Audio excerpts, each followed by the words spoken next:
I used to think of myself as a doula. Now I think of myself really as a birth keeper. And there is a difference there, right? There is, it's not just wording, it's a whole huge approach that I didn't even realize was so wildly different. Like I thought I was, you know, I thought I was something very different than the way that the world perceives me. So on my blog at crystaltrammel.com, you can read along with part of what we are going to be going through today. And, you know, I'm really kind of looking into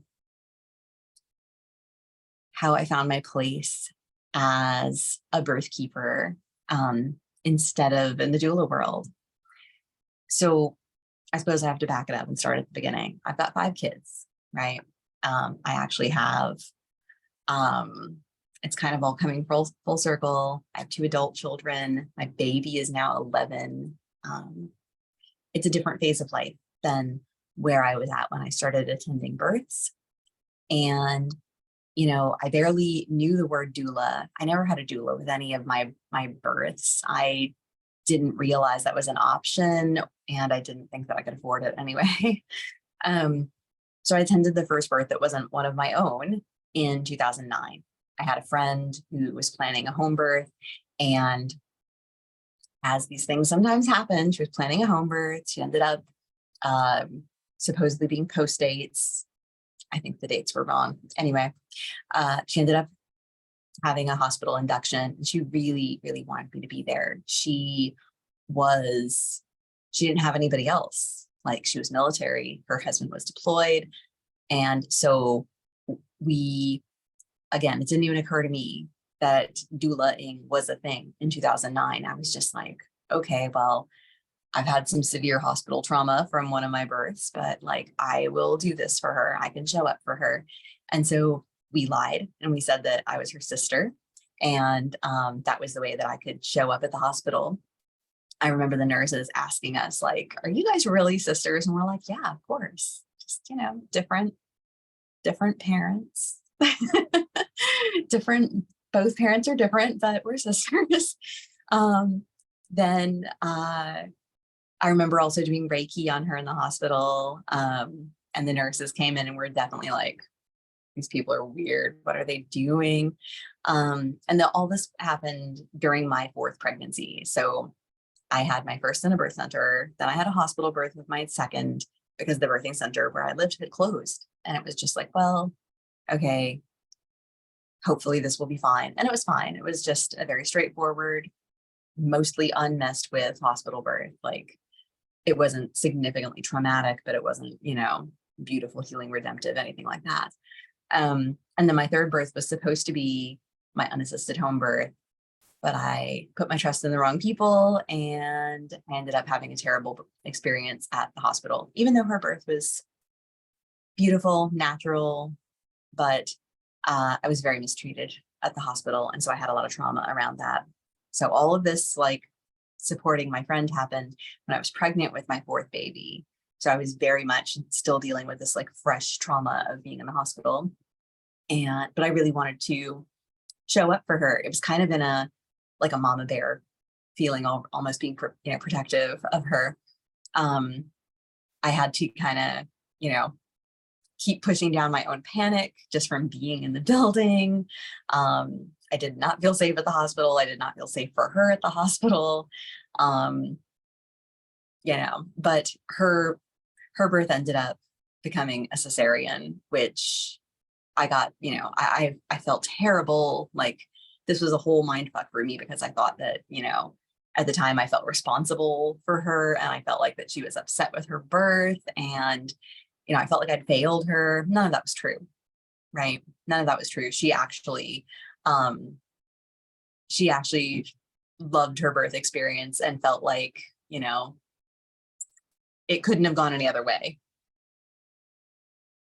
She felt like it couldn't have gone any other way, and that, you know, she didn't blame me, which, of course, like, that makes sense. But at the time I was like, you know, fearful and worried for her. So that was, you know, an interesting thing. But fast forward to me having my fourth baby. That was my first home birth. The relief, the redemption, it was beautiful. It was amazing. And then, you know, my fifth birth was my free birth. I did not hire midwives for that birth, and it was absolutely the best. So that was 2011. Then a couple years later, I realized that maybe I could be a professional doula, and this would be a viable path toward income for our family that didn't make me feel like my soul was being crushed. And so I thought, okay, well, what do I have to do to, you know, market myself as a doula? I've always had like the self-employed mindset. This has always been the way I've, you know, viewed the world. I was selling jewelry at the pool when I was like 11 years old. So I've always had the entrepreneurial mindset. It didn't really occur to me to go through a training program for being a doula because I thought, well, I've done this 5 times. I've already supported people. I've read tons of books. I've done so much self-education, research.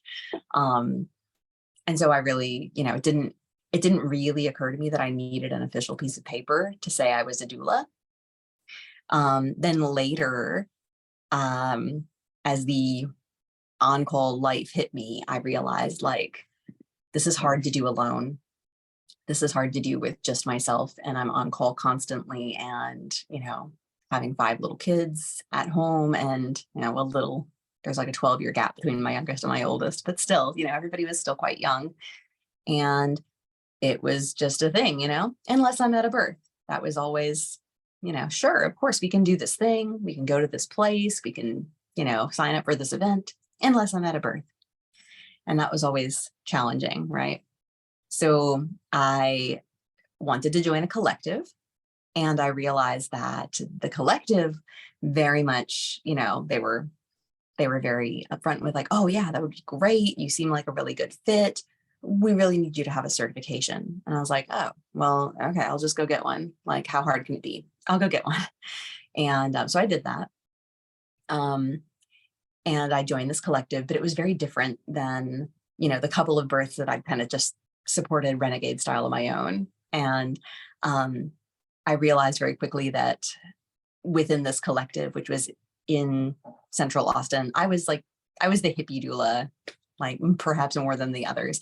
And I noticed that when there would be like roundtable discussions where clients would ask us questions, they were often trying to like buffer me and tone down what would be my natural responses of like, oh, well, you don't have to do that, or you don't have to agree to this. They were always like, oh, well, you know, trying to get me to, I quickly realized that the way that I viewed birth was different than the way the majority of the other doulas viewed birth. And as I worked more in the Austin area, I realized this was not just limited to that collective. It was just that I kind of had a very different vantage point as someone who had been, you know, had an unassisted birth and had been learning about unassisted birth for many years at that point. It was just very different. For instance, I distinctly remember one of the things that this collective offered was childbirth classes. And I was like, well, I've been teaching childbirth classes since like 2011 or 2012. I used to teach childbirth classes at the local birth center, and they were women only. They were in a circle. We would sit on the floor. I had like hand-drawn printouts, and we would just discuss. And it was this very like women's circle style safe space where we could truly be ourselves. And it was not a course in how to be okay with what the hospital was going to do to you. It was not a course in like, here's techniques for coping with pain. It was really focused on mindset, on consciousness, on connection with your baby. And so when I wanted to teach for the collective, they were like, oh no, you got to use our curriculum, and like these are the points you've got to cover. And you know, and I appreciate that they you know, one of the doulas there, she really was like a mentor to me, and she was very helpful. She wanted to you know, help me to teach their classes the way that they wanted them taught. And it was, you know, fantastic. And that's the way that they wanted to do things for their clientele. But it was a bit disorienting for me because while I could do it, like I learned how to do it. I learned how to like put on that persona and be what they needed me to be. That's a trait of doulas, right? We are all to varying degrees pretty good chameleons. We can read the room. We can like be what people need us to be.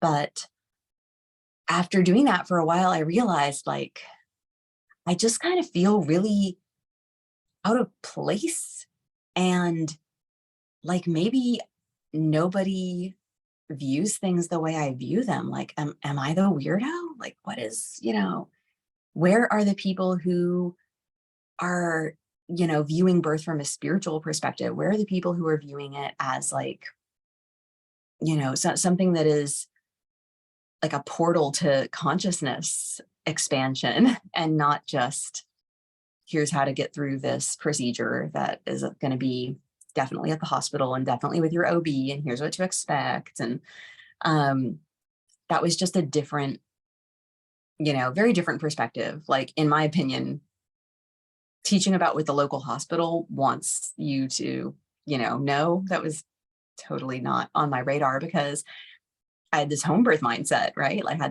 had this unassisted birth mindset. And I thought that the inner work of pregnancy was really about getting clear on who you are and who you are becoming, and the process of like reorienting yourself as a woman, right? Because we have this wisdom in our bones and our DNA, and viewing birth from the perspective of the hospital, like that mechanistic perspective, it's lacking something really critical in my opinion. So, but yeah, so I did this for a while. I taught childbirth classes with the collective. I went to births with the collective, and I did a lot of births over several years. One of them, I did have that one, we all have that one client that just for whatever reason we don't really click with. And there was this one client, and it was a really long birth. I'm talking really long. And it just really devastated me because she was angry about her birth outcome. Like, remember I said my friend who had the cesarean, but didn't blame me at all and felt very loved and supported. And, well, this client did not feel those things. She felt that it was somehow my fault that she had ended up with a surgical birth. And that was really, really heavy for me. And for a while, I thought, okay, well, I'm just done with birth work. I'm just not into it anymore. But, it's one of those things, like when you have this heart for birth work, it doesn't really ever leave you. Like, I quit attending births. I left the collective. I focused on other forms of income, which was mainly like tech support stuff. I do, websites and copywriting and things. And it was just, okay, well, I can make money with this, and I can just not put myself out there so in a vulnerable way for, supporting women, because of how much I had been trying to fit into a culture that I didn't fully realize it wasn't aligned for me. It wasn't a good fit for me, but I couldn't figure out why for a really long time. So I guess starting in like 2020, 2021 is when I really started looking at the collective changes, right? And Elia Benz talks a lot about the split that we're experiencing in society today. It started in 2011, but 2020 really ramped it up, right? And so it's very much visible now. It's obvious that there's a divergence of consciousness happening, and applying that to my awareness of the birth world, I started to wake up to, oh, I have like a very different perspective on birth work than a lot of folks do.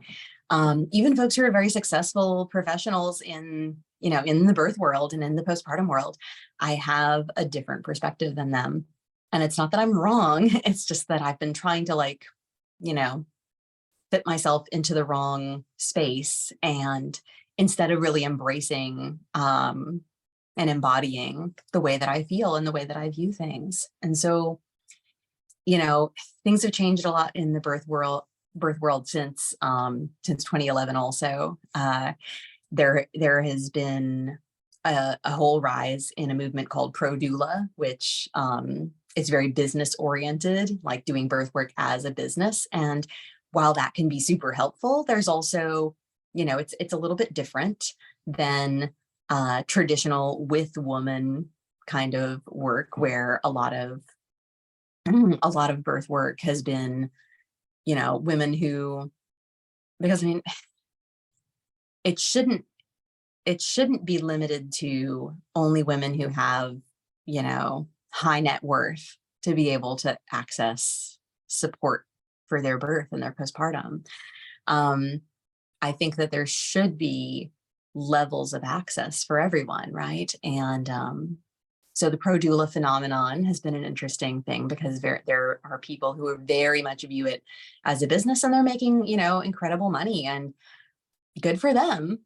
But it is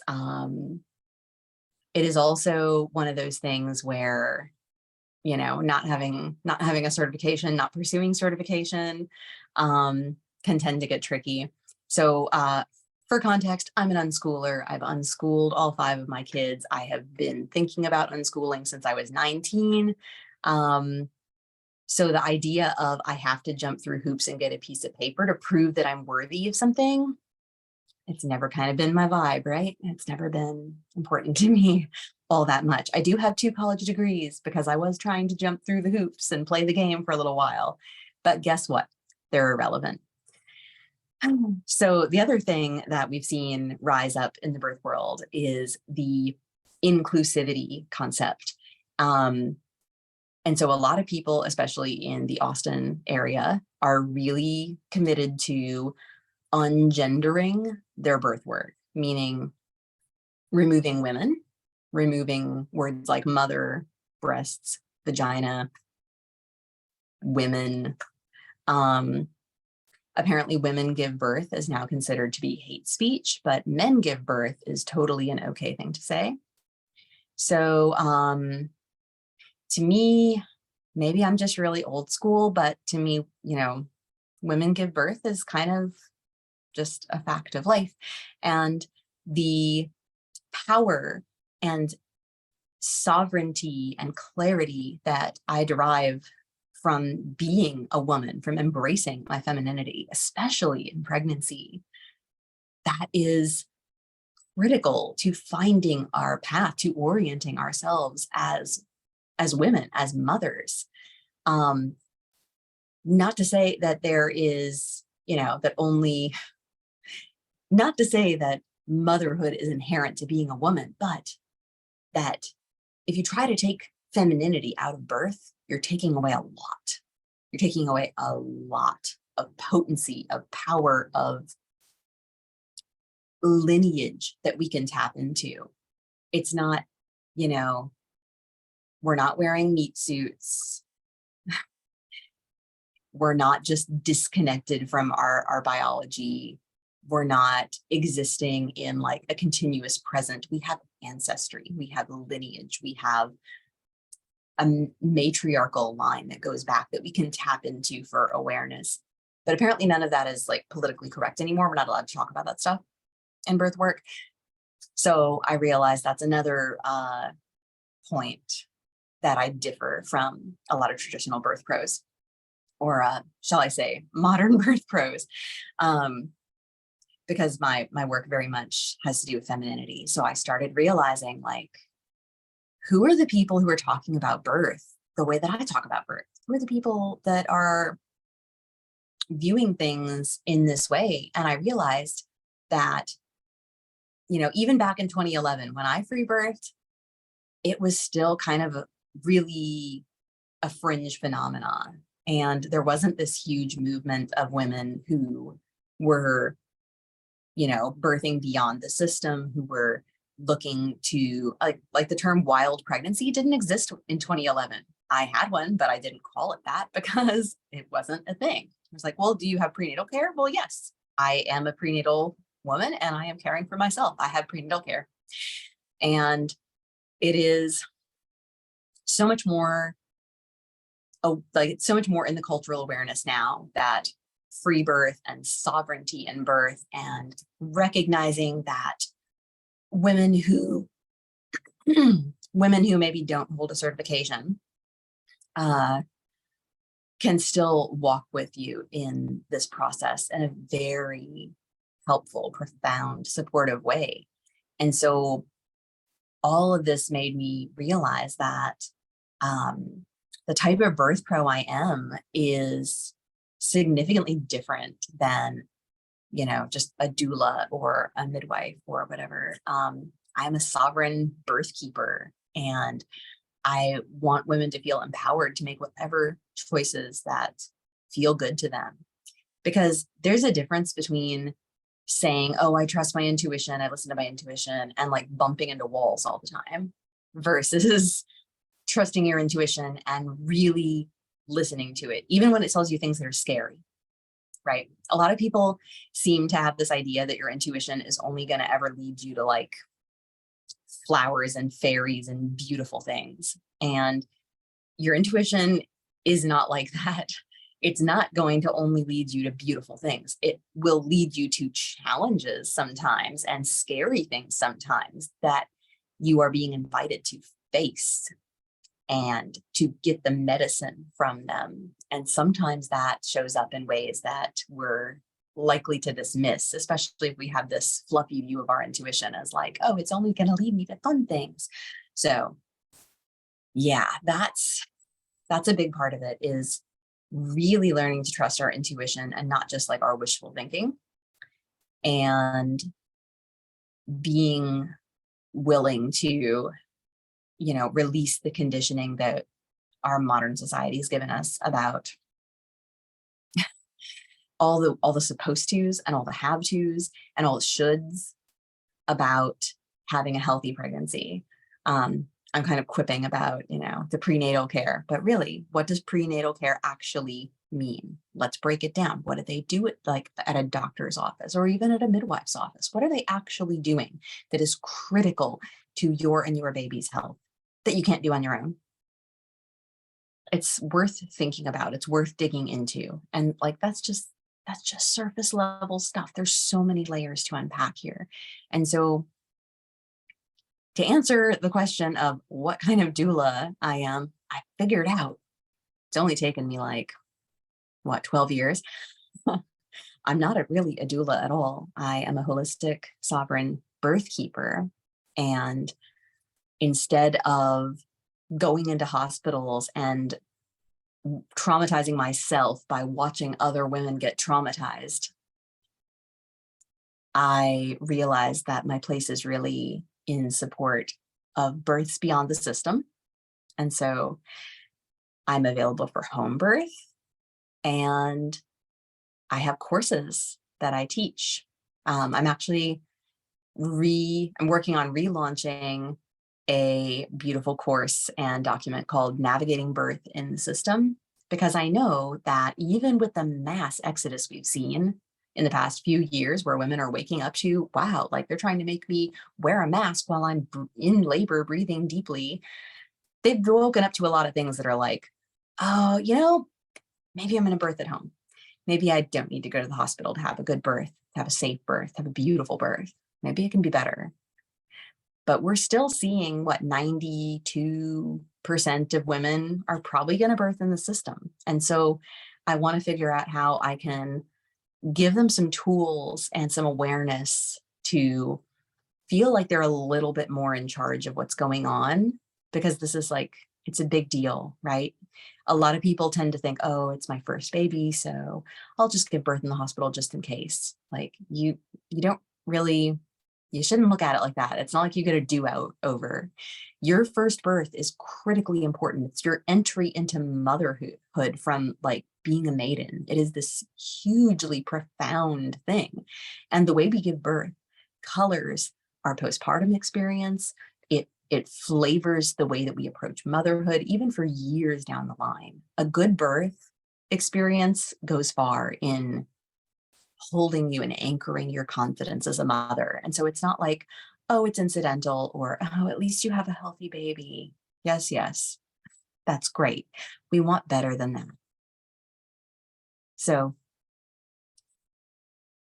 that's what I have to say about birthkeeper work, about doula work, and my very long process of experimenting and realizing all the different places that I don't fit, and finally landing on the place where I do fit. So that is episode 1 of me talking about my birth work and my approach to motherhood in general, because everything is interconnected, right?